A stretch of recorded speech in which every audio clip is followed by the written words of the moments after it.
আপনি যা বলতেছেন সেইটা আমি যদি মানে আপনারা বুঝে থাকি, তাহলে ব্যাপারটা হচ্ছে বাংলাদেশের বেশিরভাগ মানুষের মনোনয়ন নিয়ে যারা আসবে তারা এটা বুঝতে পারে না বা তারা এটা করবে না। সেই জন্য আপনারা যারা বিপ্লব করেছেন, গণ অভ্যুত্থান করেছেন, যাদের দায়িত্ব ছিল বা যারা নিজেদের দায়িত্ব নিজেরা এরকম দিয়েছে যে শেখ হাসিনাকে হটানো দরকার, তারা এই দায়িত্ব নিজেদের আবারও দিচ্ছে যে তারা সংস্কার করবে, মানে কোনো গণতান্ত্রিক পলিটিক্যাল পার্টি না। এবং দ্বিতীয় প্রশ্ন হচ্ছে, আপনারা সংস্কার করলেন, যেই গণতান্ত্রিক পলিটিক্যাল পার্টি এটা করবে না আপনারা বলছেন, তারা যদি এটা না করে তারা কি এটা রাখবে? তারা না রাখলে আবার তারা আমাদের ছেলেমেয়েরা তো জেগে উঠেছে, আমাদের রেভলিউশনারি বিপ্লবীরা তো যে কিন্তু এটা তো গণতন্ত্র হইতেছে না। কিন্তু শফিক ভাই, এটা তো গণতন্ত্র হইতেছে না। তারা আবার ফেস করবে, প্রোটেস্ট ফেস করবে। শফিক ভাই, এটা তো গণতন্ত্র হইতেছে না। আপনি যাদেরকে তারা না, এটা কেন গণতন্ত্র? না, এটা গণতন্ত্র হইতেছে না। তো ধরেন যে এখন বিএনপি বা আওয়ামী লীগ এখন বিএনপি এখন ক্ষমতায় আসবে। এখন বিএনপি ক্ষমতায় আসবে, আপনারা বিএনপি কে ট্রাস্ট করতেছেন না যে বিএনপি প্রয়োজনীয় সংস্কারগুলি করবে। আপনারা মনে করছেন এই সংস্কার আপনাদেরই করে যেতে হবে, নাহলে বিএনপি আর করবে না। না, সেই ধরনের একটা ট্রাস্ট ডেফিসিট তো সমাজে তৈরি হয়েছে। এটা তো একটা অমূলক একটা বিষয় না। এই ট্রাস্ট ডেফিসিট তো আমাদের পিছনে। আপনারা 1991 সালে আপনি 90-এর এরশাদকে আমরা আউস্ট করার পরে, এরশাদকে সরিয়ে দেওয়ার পরে যেই পলিটিক্যাল বন্দোবস্ত হলো, সেটা তো আমাদের 100 বছর চলে যাওয়ার কথা, কিন্তু আমরা সেটা হলো না। আমরা এই জায়গাটায় কেন আসলাম, কেন আমার এই স্বৈরাচার একটা তৈরি হইলো? এটা কারণ আমাদের একটা পলিটিক্যাল ফেলিউর ছিল। যেই জিনিসটা আমাদের স্টুডেন্টরা, আমাদের আপামর জনসাধারণ এটা জানছে। তারা দেখেছে যে তারা গত 15 বছরে ভালো মতো ভোট দিতে চায়নি। তো তারা এই যে তাদের আকাঙ্ক্ষাটা তারা ওয়ালে লিখে দিয়েছে যে আমরা রাষ্ট্র মেরামত করতে চাই, এবং তারা বারবার এই কথাটা বলেছে। সেই 15 বছর তো সেইটার আকাঙ্ক্ষায় আমাদের সেই 15 বছর তো আওয়ামী লীগ শাসন করলো। তো সেইটার দায় বা সেইটা যে বিএনপি কখনো কিছু করবে না, সেটা বিএনপির উপর দিতেছে কেন ওরা? আমি তো এটা বুঝতেছি না। মানে বিএনপির সাথে মিস্টারটা কি? বিএনপি তো নিজেরাও তো এটা নিয়ে আলাপ করেছে। আপনি পুরো গতটা বছর বিএনপি এই তাদের 31 পয়েন্টিং এ ফ্যান্টাস্টিক তারা ডিবেট করেছে।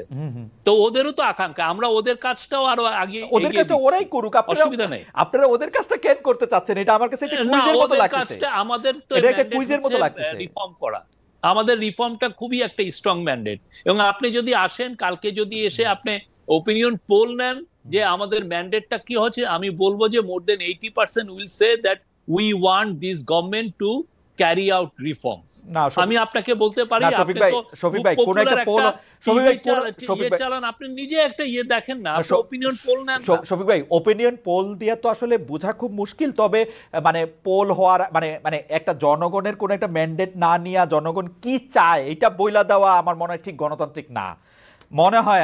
আমার মনে হয় যে এই গণ অভ্যুত্থানের চেয়ে বড় ম্যান্ডেট পৃথিবীতে নাই। সেই গণ অভ্যুত্থান ছিল, এটা ভোটে গণ অভ্যুত্থান খুবই বড় না। শফিক ভাই, আপনি বেয়াদবি নিয়েন না, কিন্তু এটা তো অতি সরলীকরণ করেছে। অভ্যুত্থান বাটা ছিল হচ্ছে শেখ হাসিনার বিপক্ষে, আর কোনো কিছু তো ছিল না। একটা ভালো নির্বাচনের পক্ষে, একটা ভালো নির্বাচনের পক্ষে না। অভ্যুত্থান শেখ হাসিনা রাষ্ট্র মেরামতের পক্ষে। কোন জায়গায় দেখছেন যে আমি অভ্যুত্থান করেছি আমার 3 মাসের মধ্যে ইলেকশন দেন? কোথায় লেখা আছে? আপনি দেখেন ওয়ালগুলোই, আপনি ওয়াল গ্রাফিতি গুলো, আপনার তো এখানে অনেক করেসপন্ডেন্ট আছে, আপনি পাঠান না। আমি তো এরকমও কোথাও দেখি নাই যে আমি আইসা রাষ্ট্র মেরামত করব, সংস্কার করব, এটাও আমি দেখি নাই। আমি দেখছি শেখ হাসিনা, সেটা তো আমি শেখ হাসিনাকে ক্ষমতা থেকে যাইতে হবে, একটা ভালো নির্বাচন পাইতে হবে, কারণ 15 বছর আমরা কোনো নির্বাচন পাই নাই। আমি একটা গণতান্ত্রিক সরকার, একটা ভালো নির্বাচন দেখতে চাইছি, এইটাই আমি মনে করছি। হাওয়েভার এইটা পুরাটাও, আমি আপনার সাথে যে তর্কটা করলাম, এটা পুরাটাও আমার মতামত না, প্রশ্নটা আপনাকে করে রাখলাম আর কি। আমি জানি যে আপনি ব্যাপারটা নিয়ে ভাবতেছেন, ভাববেনও আর কি। না, আমাদের মিশন খুবই সিম্পল। রাষ্ট্র মেরামতের জন্য যতটুকু রিফর্ম করার দরকার আমরা করব, অবশ্যই এটা পলিটিক্যাল পার্টির সাথে কনসালটেশন করে, এবং তাদের সাথে একটা কনসেনসাসের মাধ্যমে এই রিফর্মটা করা হবে।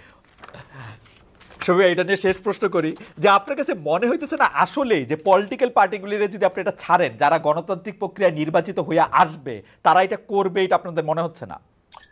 অনেকগুলো পলিটিক্যাল পার্টি এসে এটা আমাদেরকে বলছে যে আপনারা করে যান, এই কয়টা নেসেসারি। অনেকগুলো পলিটিক্যাল পার্টি মানে যাদের মোট জনসমর্থন 2%? না, আমি এটা নিয়ে কথা বলছি না, কার 2% কার 1%, এটা নিয়ে আমার কোনো না। বাট আমাদের এখানে অনেকগুলো, প্রায় 40টার মতো পার্টি তো এসছে, কথা বলছে।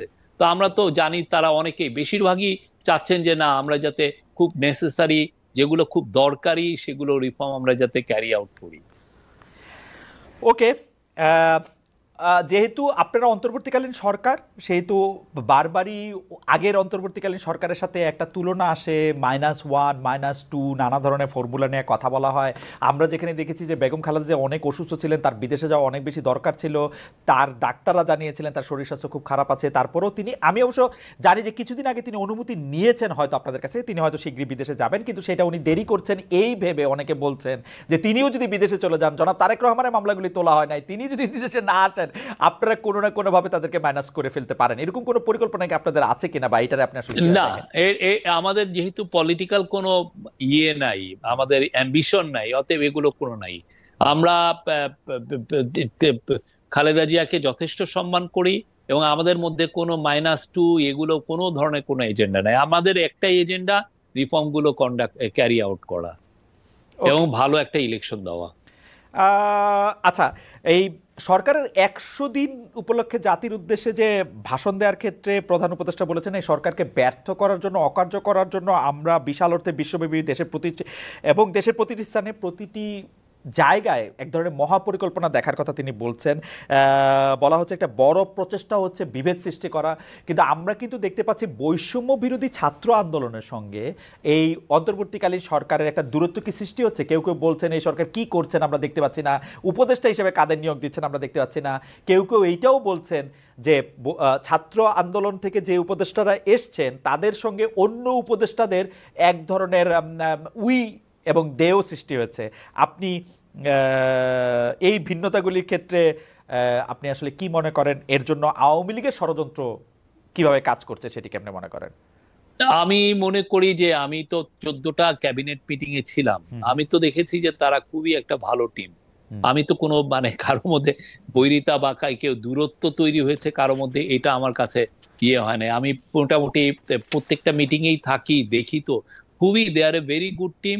আর সত্যিকার অর্থে কিছু কিছু ক্রিটিসিজম খুবই হেলদি। আমরা চাই যে সমস্ত বাংলাদেশের যারা আমাদের যদি দুর্বলতা থাকে, আমরা যদি মিস্টেক করি, সেটা বৈষম্য বিরোধী ছাত্ররাই হোক আর পলিটিক্যাল পার্টি হোক, তারা আমাদেরকে ক্রিটিসাইজ করুক, তাহলে আমরা বুঝবো যে আমরা ঠিক করছি নাকি বেঠিক করছি।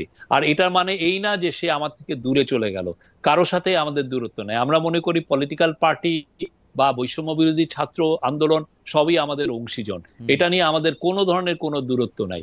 আমরা খুবই রাইট অন ট্র্যাক আছি এবং আমি মনে করি যে আমরা আমাদের লক্ষ্যে খুব স্থির আছি। আর আওয়ামী লীগের কথা আপনি কি বলবো, ওরা তো দেখছেন যে ওরা কি ধরনের প্রপাগান্ডা চালাচ্ছে। আমরা বলেছি যে 44 জন পুলিশ মারা গেছে, তো সেখানে ওরা মিথ্যাচার করছে যে 3000 পুলিশ মারা গেছে। এই 3000 পুলিশ মারা যাওয়াকে কেন্দ্র এটাকে জাস্টিফাই, এটা দিয়ে এই জন্য বলছে, তারা জাস্টিফাই করতে চাচ্ছে এই বাচ্চা 8 বছর, 4 বছর, 12 বছরের ছেলেদেরকে যে ওরা নির্মমভাবে হত্যা করলো, সেটাকে তারা জাস্টিফাই করার চেষ্টা করছে। আমরা যারা যারা পুলিশ মারা গেছে তাদের লিস্ট দিয়ে দিয়েছি, আপনারা যদি আরো কাউকে পান আমাদেরকে এনে দেখান যে ইনি মারা গেছে, ইনি ভয়ে কথা বলছেন না, নিয়ে আসেন, আমরা বলছি তো। আচ্ছা, হ্যাঁ, কিন্তু এই লোকগুলোকে আপনারা ভয়াবহ রকমের এই যে মিথ্যাচার, এইটার জন্য করার জন্য তারা মিলিয়ন্স ডলার ছাড়ছে এবং তাদের মিথ্যাচার এখন দেখা যাচ্ছে যে ইউএস পলিটিক্স এর মধ্যে যেও এখানে হাজির হচ্ছে। শফিক ভাই, আপনিও ভালো করে জানেন যে মিথ্যাচারের তো আসলে এটা তো কোনো জীবনকাল নাই, এটা তো শেষ হয়ে যাবে, এটা ফরমালি দিয়েও বাঁচা যাবে না। মিথ্যা নিয়ে আপনারা এত উদ্বিগ্ন থাকেন না। আমি বরং আপনার বক্তব্যর কাছাকাছি বক্তব্য দেখানোর জন্য আমরা দর্শকদের জানতে চাইছিলাম যে অন্তর্বর্তী সরকারকে ব্যর্থ করতে, বিভেদ সৃষ্টি করার চেষ্টা চালিয়ে যাচ্ছে আওয়ামী লীগ, এমন মন্তব্য করেছিলেন প্রধান উপদেষ্টা ডক্টর মোহাম্মদ ইউনূস। এই বক্তব্য সমর্থন করেন কিনা? 75% দর্শক এই বক্তব্য সমর্থন করেছেন, 25% দর্শক বলেছেন যে এটি সমর্থন করেন না। 97,000 ভোট এটিতে পড়েছে। তো আপনার বক্তব্য আসলে এটি ঠিক, অন্তর্বর্তীকালীন সরকারের এই অবস্থান নিয়ে আসলে আমাদের যারা দেখছেন তার 97,000-এর 75% দর্শক মনে করছেন যে আসলে এটা অন্তর্ঘাতমূলক কোনো ষড়যন্ত্র করা হচ্ছে।